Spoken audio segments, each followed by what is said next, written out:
With us now is James Baker, the Secretary of State under President George H.W. Bush and Treasury Secretary under President Reagan. He is Honorary Chairman of the Baker Institute for Public Policy at Rice University in Houston. Senator Secretary Baker joins us now from Houston. Good morning. Good morning, Charlie. Secretary Baker, what do you think the government of Assad, the President Assad, might do with these chemical weapons? Is he capable, likely to use them? Well, I have no idea, Charlie, but if there's evidence, if our intelligence community has evidence that they're beginning to mix the chemicals, that would be quite disturbing. If he did use them, it would not be the first time that an Alawite sect leader used them against his own people. That happened, of course, way back in 1980 when Saddam Hussein used them against the Kurds. So hopefully that's not going to happen. And what should trigger the United States to act to stop him from using them? Well, I think what the administration has done and is doing is the right course to follow. I think it's fine to put a marker down there and tell the government of Bashar Assad that they better not use them, but that does raise a credibility problem, because anytime a president of the United States threatens something, he better damn well be prepared to follow through with it. And they've never said what the consequences would be. Of course, the consequences could range from anything, including further diplomatic, political, and economic actions, to military action, or to the idea that once the regime falls, and it is going to fall, once the regime falls, then the people responsible would be held accountable in the proper jurisdictions. But are you suggesting that the president should make clear what the consequences are, rather than just simply saying there will be consequences? Well, I don't know whether you do that publicly now or not, but I think it wouldn't be at all bad for the Syrians to understand what the extent of the consequences are. I mean, it's fine to threaten undefined consequences, but it might be more meaningful to the Syrians if they knew specifically what the consequences were.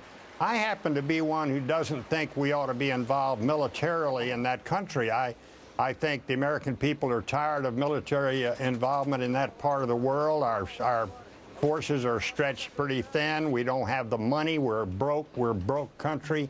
And so anything we can do politically, diplomatically, and economically we should do to bring about a regime change there. We ought to be quite wary and leery, I think, of military involvement, which has a way of becoming a slippery slope. And that is the policy that I think the administration is following, and so far, at least, I agree with that policy. Nora. Secretary Nora O'Donnell here. You mentioned the problems here at home in the United States and the fiscal cliff, which you've written an op-ed about that. Are you concerned about the negotiations and how they're going at this point? Well, I'm plenty concerned. I tell you what, Nora, I'm encouraged to hear overnight that President Obama and Speaker Boehner have decided they are going to sit down and try and negotiate this out quietly and confidentially. That's the way we used to do it.